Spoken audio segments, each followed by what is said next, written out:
ನಮಸ್ಕಾರ ಎಲ್ಲರಿಗೂ. ನಾನು ನಿಮ್ಮ ಪ್ರೀತಿಯ ರಾಯಚೂರು ಹುಡುಗಿ. ತಮಗೆಲ್ಲರಿಗೂ ಅಮ್ಮನ ಅಡುಗೆ ಮನೆ ಕಾರ್ಯಕ್ರಮಕ್ಕೆ ಹೃದಯಪೂರ್ವಕ ಸ್ವಾಗತ. ಇವತ್ತಿನ ಸ್ಪೆಷಲ್ ರೆಸಿಪಿ ಏನಪ್ಪ ಅಂದರೆ, ತುಂಬ ದಿನದಿಂದ ಗಿರ್ಮಿಟ್ನ ತಿನ್ನಬೇಕು ಅಂತ ಆಸೆ ಆಗಿತ್ತು. ಹಾಗಾಗಿ ಇವತ್ತು ಈವ್ನಿಂಗ್ ಸ್ನ್ಯಾಕ್ಸ್ಗೆ ಗಿರ್ಮಿಟ್ನ ಯಾವ ರೀತಿ ಮಾಡಿದ್ವಿ ಅಂತ ನೋಡ್ಕೊಂಡು ಬರೋಣ. ಮೊದಲಿಗೆ ಈ ಗಿರ್ಮಿಟ್ನ ಮಾಡಲಿಕ್ಕೆ 2 ಮೀಡಿಯಮ್ ಸೈಜ್ ಈರುಳ್ಳಿನ ತುಂಬ ಚಿಕ್ಕದಾಗೆ ಹೆಚ್ಚಿ ಇಟ್ಕೋಬೇಕು. ಹಾಗೆ 1 ಮೀಡಿಯಮ್ ಸೈಜ್ ಟೊಮೆಟೊನ ಈ ರೀತಿ ಕಟ್ ಮಾಡಿ ಎತ್ತಿಟ್ಕೊತಾ ಇದ್ದೀನಿ. ಹಾಗೆ 2 ಒಣ ಮೆಣಸಿನ್ಕಾಯಿನ ಈ ರೀತಿ 1ರಲ್ಲಿ 4 ಭಾಗಗಳನ್ನಾಗಿ ಮುರಿದು ಎತ್ತಿಟ್ಕೊತಾ ಇದ್ದೀನಿ. ಹಾಗೆ 1 ಕಪ್ಪಷ್ಟು ಹುರಿಗಡಲೆ ಪುಡಿನ ತೊಗೊತಾ ಇದ್ದೀನಿ, ಅಂದರೆ ಪುಟಾಣಿ ಪುಡಿನ ತೊಗೊತಾ ಇದ್ದೀನಿ. ಹಾಗೆ ಸ್ವಲ್ಪ ಹುಣಸೆ ರಸನ ತೊಗೊತಾ ಇದ್ದೀನಿ. ಹಾಗೆ ಅರ್ಧ ಕಪ್ಪಷ್ಟು ಶೇಂಗಾ ಕಾಳನ್ನು ತೊಗೊತಾ ಇದ್ದೀನಿ. ಹಾಗೆ 1 ಇಂಚಷ್ಟು ಬೆಲ್ಲನ ಕೂಡ ತೊಗೊತಾ ಇದ್ದೀನಿ. ಹಾಗೆ ಈ ಗಿರ್ಮಿಟ್ನ ಮಾಡಲಿಕ್ಕೆ ಮೇನ್ ಐಟಮ್ ಏನಪ್ಪ ಅಂದರೆ ಮಂಡಕ್ಕಿ ಅಥವಾ ಮಂಡೋಳು, ಇದನ್ನು ಸಹ ತೊಗೊತಾ ಇದ್ದೀನಿ. ನೋಡಿ, ನಾನಿಲ್ಲಿ 1 ಸೇರರಿಂದ 1.5 ಸೇರಷ್ಟು ಮಂಡೋಳ ತೊಗೊತಾ ಇದ್ದೀನಿ. ನೋಡಿ, ಒಲೆನ ಹಚ್ಚಿ ಒಂದು ಪಾತ್ರೆ ಕೂಡ ಕಾಯಲಿಕ್ಕೆ ಇಟ್ಟಿದ್ದೀನಿ. ನಾನು ಡೈರೆಕ್ಟ್ ಇದೇ ಪಾತ್ರೆಯಲ್ಲೇ ಗಿರ್ಮಿಟ್ನ ಕಲಿಸೋದು, ಹಾಗಾಗಿ ದೊಡ್ಡ ಪಾತ್ರೆ ತೊಗೊತಾ ಇದ್ದೀನಿ. ನೀವು ಬೇರೆ ಪಾತ್ರೆಯಲ್ಲೇ ಗಿರ್ಮಿಟ್ನ ಕಲಿಸ್ತಾ ಇದ್ದೀರಿ ಅಂದರೆ ತುಂಬ ಚಿಕ್ಕ ಪಾತ್ರೆನ ಇಟ್ಕೊಂಡು ಒಗ್ಗರಣೆ ಮಾಡಿಕೊಂಡು ಅದಾದಮೇಲೆ ದೊಡ್ಡ ಪಾತ್ರೆಯಲ್ಲಿ ಗಿರ್ಮಿಟ್ನ ಕಲಿಸ್ಕೋಬೋದು. ನೋಡಿ, ಪಾತ್ರೆ ಇನ್ನೇನು ಕಾದಾಗಿದೆ ಅಂದಮೇಲೆ ಅದಕ್ಕೆ 2ರಿಂದ 3 ಟೇಬಲ್ ಸ್ಪೂನಷ್ಟು ಎಣ್ಣೆನ ಹಾಕ್ಕೋಬೇಕು.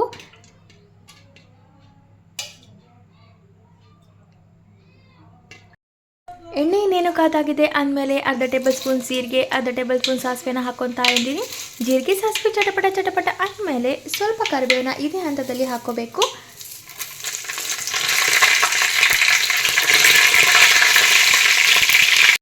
ಬೇವು ಇನ್ನೇನು ಫ್ರೈ ಆಗಿದೆ ಅಂದಮೇಲೆ 2ರಿಂದ 3 ಒಣ ಮೆಣಸಿನ್ಕಾಯಿನ ಇದೇ ಹಂತದಲ್ಲಿ ಹಾಕ್ತಾ ಇದ್ದೀನಿ. ಹಾಗೆ ತೊಗೊಂಡಿರುವಂತಹ ಶೇಂಗಾ ಕಾಳನ್ನು ಕೂಡ ಇದೇ ಹಂತದಲ್ಲಿ ಹಾಕಿ ತುಂಬ ಚೆನ್ನಾಗಿ ಫ್ರೈ ಮಾಡ್ಕೋಬೇಕು.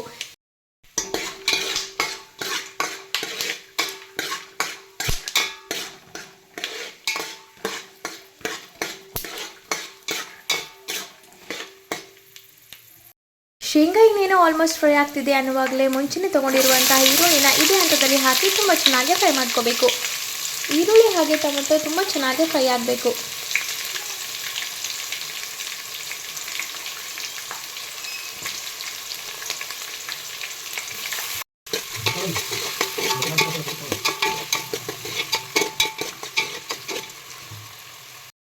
ಈರುಳ್ಳಿ ಇನ್ನೇನೋ ಫ್ರೈ ಆಗ್ತಿದೆ ಅನ್ನುವಾಗಲೇ ರುಚಿಗೆ ತಕ್ಕಷ್ಟು ಉಪ್ಪನ್ನು ಕೂಡ ಹಾಕ್ತಾ ಇದ್ದೀನಿ. ಉಪ್ಪನ್ನು ಇದೇ ಹಂತದಲ್ಲಿ ಹಾಕೋದ್ರಿಂದ ಈರುಳ್ಳಿ ತುಂಬ ಬೇಗ ಫ್ರೈ ಆಗುತ್ತೆ, ಹಾಗೆ ತುಂಬ ಚೆನ್ನಾಗಿ ಫ್ರೈ ಆಗುತ್ತೆ. ಹಾಗಾಗಿ ಇದೇ ಹಂತದಲ್ಲಿ ಉಪ್ಪನ್ನು ಹಾಕ್ಕೋಬೇಕು.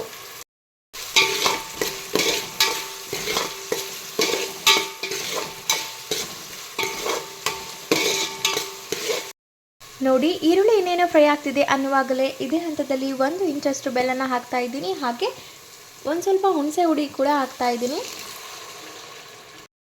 ಹುಣಸೆ ಹುಳಿನ ಹಾಕಿ ಸ್ವಲ್ಪ ಹೊತ್ತು ತುಂಬ ಚೆನ್ನಾಗಿ ಕುದಿಸ್ಕೋಬೇಕು.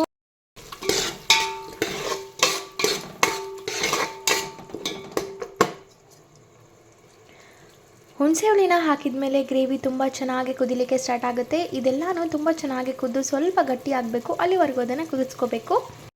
ನೋಡಿ, ಗ್ರೇವಿ ಇನ್ನೇನೋ ಕುದಿಲಿಕ್ಕೆ ಸ್ಟಾರ್ಟ್ ಆಗಿದೆ ಅನ್ನುವಾಗಲೇ 1 ಚಿಟಿಕೆಯಷ್ಟು ಅರಿಶಿನ ಪುಡಿನ ಹಾಕ್ತಾ ಇದ್ದೀನಿ. ಹಾಗೆ ಸ್ವಲ್ಪ ಅಚ್ಕಾರದ ಪುಡಿನ ಹಾಕ್ತಾ ಇದ್ದೀನಿ. ಏನಕ್ಕಂದರೆ ನಾವು ಮುಂಚೆನೇ ಹಾಕಿರೋ ಮೆಣಸಿನ್ಕಾಯಿ ಸಪ್ಪೆ ಇರೋದ್ರಿಂದ ನಮಗೆ ಸ್ವಲ್ಪ ಖಾರ ಜಾಸ್ತಿ ಬೇಕು. ಹಾಗಾಗಿರೋದ್ರಿಂದ ಅಚ್ಕಾರದ ಪುಡಿನ ಸಹ ಹಾಕ್ತಾ ಇದ್ದೀನಿ.